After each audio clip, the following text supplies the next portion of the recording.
नमस्कार मु मानस आपण मानक पई नेकी आसीची सकाळर केतोटी गुरुत्वपूर्ण खबर सेथिपई वीडियो को शेष पर्यंत देखिबाकू मोर अनुरोध। नंबर 1 राज्य कैबिनेट को नहीं आसीची बड़ खबर। मुख्यमंत्री मोहन माझी करिसेंती बड़ घोषणा। कैबिनेट रे 10 बड़ प्रस्ताव को अनुमोदन दिया जायछि। ए नै नुआ शीतल भंडार पई प्रोत्साहन जोगाई देबाकू कैबिनेट रे मोहर बाजिछि। अनुसूचित जाति जनजाति वर्गों पई विनियोग पुंजीर 60% छाड़ करा जायछि। एपरिकी सर्वाधिक 6 कोटी 50 लाख पर्यंत रिहाती देव बोली मुख्यमंत्री कहिसेंती। साधारण वर्गों को मध्य 50% पर्यंत सब्सिडी प्रदान करिब। शीतल भंडार पई प्रथम दिनरू बिजुली बिल रिहाती रे दिया जिवो बोली मुख्यमंत्री घोषणा करछंती। 6794 पंचायत रे आदर्श विद्यालय हेबो बोली कैबिनेट रे मंजूरी मिलिछि। जेउथिरे प्रथमरू अष्टम श्रेणी पिला पाठ पढ़ी पारिबे। आसंता 4 वर्ष मध्य आदर्श विद्यालय काम सरिबो। हाईस्कूल फीड्र स्कूल भाव में यह कार्य करिबो।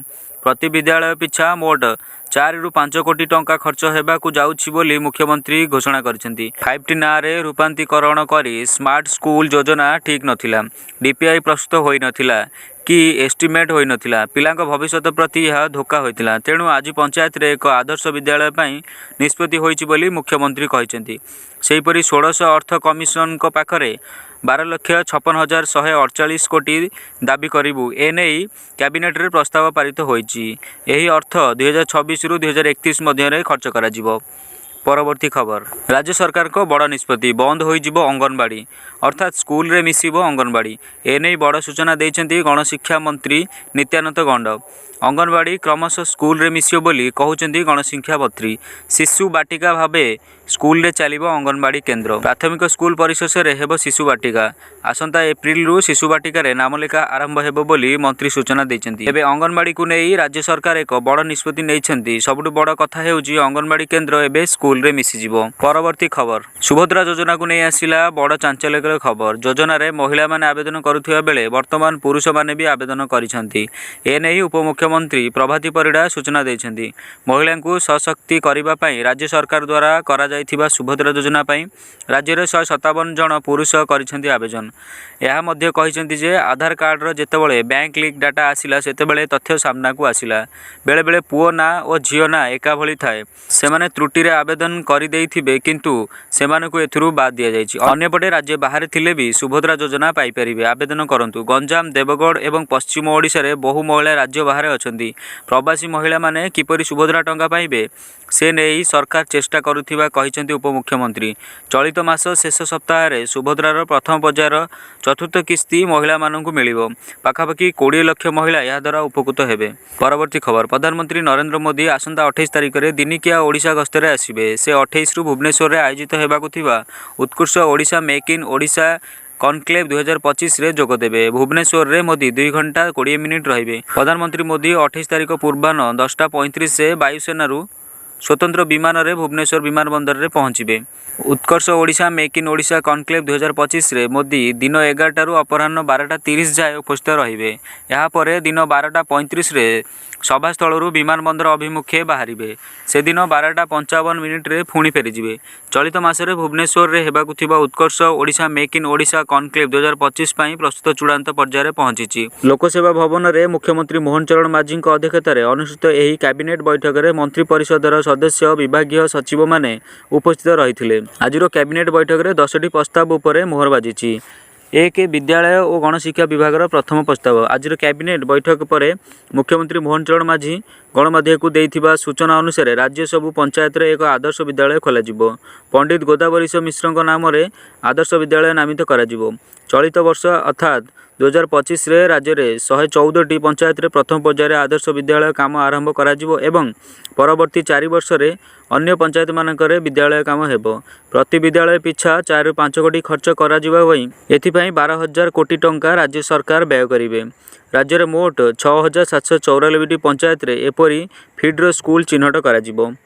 परवर्ती खबर बिहार मुख्यमंत्री नीतीश कुमार को नेतृत्व रे जनता दल गत बुधवार मणिपुर सरकार निज संपर्क में प्रत्याहार करने। परवर्ती खबर बिहार मुख्यमंत्री नीतीश कुमार नेतृत्वाधीन जनता दल आज मणिपुर सरकार निजर समर्थन प्रत्याहार करने। तेबे मणिपुर रे मुख्यमंत्री एन बीरेन सिंह नेतृत्व में बीजेपी सरकार अच्छी। ଏକ ଜାତୀୟ ଗଣମାଧ୍ୟମ ରିପୋର୍ଟ ଅନୁଯାୟୀ ଜେଡିୟୁ ଆନୁଷ୍ଠାନିକ ଭାବରେ ମଣିପୁର ସରକାରଙ୍କ ଠାରୁ ସମର୍ଥନ ପ୍ରତ୍ୟାହାର ଘୋଷଣା କରିଛି। 2022 ମସିହାରୁ ବିଜେପି ସହିତ ମେଣ୍ଟ କରିଥିଲା ଜେଡିୟୁ, କିନ୍ତୁ ଏବେ ଏହା କ୍ଷମତାସୀନ ସରକାରଠାରୁ ନିଜକୁ ଦୂରେଇ ରଖିଛି। 2022 ମସିହାରେ ଜେଡିୟୁର 6 ଜଣ ବିଧାୟକ ମଧ୍ୟରୁ 5 ଜଣ ବିଜେପିକୁ ସମର୍ଥନ କରିଥିଲେ, ଯାହା ବିଜେପିର ସ୍ଥିତିକୁ ଆହୁରି ମଜବୁତ କରିଥିଲା। ତେବେ ଜେଡିୟୁର ଏହି ପଦକ୍ଷେପ ସତ୍ତ୍ୱେ ମଣିପୁରରେ ବୀରେନ୍ ସିଂଙ୍କ ନେତୃତ୍ୱାଧୀନ ବିଜେପି ସରକାରଙ୍କ ସ୍ଥିରତା ଉପରେ କୌଣସି ପ୍ରଭାବ ପଡ଼ିବ ନାହିଁ।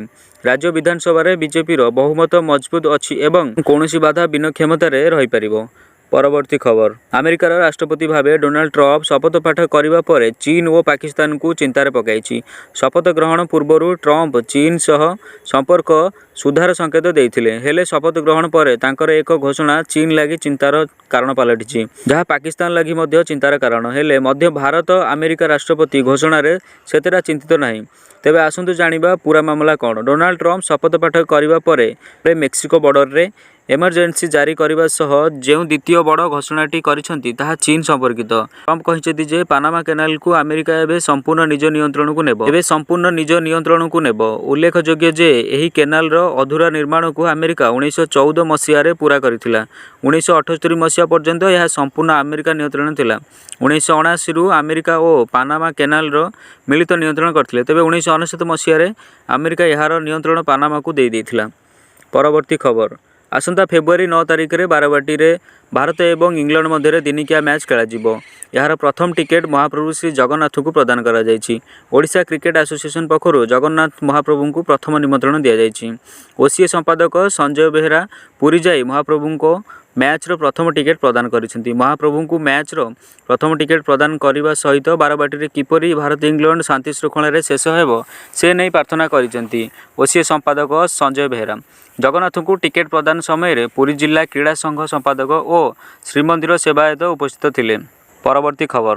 ଆଉ ନାହିଁ ମାଘ ମାସ ଶୀତ। ବାଘ ପରି ଜଳବାୟୁ ପରିବର୍ତ୍ତନ ଫଳରେ ଧୀରେ ଧୀରେ ଶୀତ କମିବାକୁ ଲାଗିଲାଣି। ଚଳିତ ବର୍ଷ ବିଳମ୍ବରେ ଶୀତ ଆରମ୍ଭ ହୋଇଥିବା ବେଳେ ଆଜିଠାରୁ ରାଜ୍ୟରେ କମିବ ଶୀତ। 3ରୁ 4 ଡିଗ୍ରୀ ତାପମାତ୍ରା ବଢ଼ିବ। ସେହିପରି ଦିନର ଖରା ମଧ୍ୟ ଟାଣ ହେବ। ଏନେଇ ପୂର୍ବାନୁମାନ କରିଛି ଆଞ୍ଚଳିକ ପାଣିପାଗ ବିଭାଗ। ସେହିପରି ଥଣ୍ଡା କମିବା ସହ ଘନ କୁହୁଡ଼ି ରହିବ। 2 ଦିନ ରାଜ୍ୟରେ ଘନ କୁହୁଡ଼ି ଦେଖାଯିବ ବୋଲି ଆକଳନ କରିଛି। ଗତ ବୁଧବାର ଜଗତସିଂହପୁର, କଟକ, କେନ୍ଦ୍ରାପଡ଼ା ଓ ଖୋର୍ଦ୍ଧାରେ ଘନ କୁହୁଡ଼ି ଅନୁଭୂତ ହୋଇଥିଲା। ଗୁରୁବାର ବି କଟକ, କେନ୍ଦ୍ରାପଡ଼ା ଓ ଜଗତସିଂହପୁରରେ ଘନରୁ ଅତି ଘନ କୁହୁଡ଼ି ଦେଖାଯିବ ବୋଲି ପାଣିପାଗ ବିଭାଗ ପୂର୍ବାନୁମାନ କରିଛି।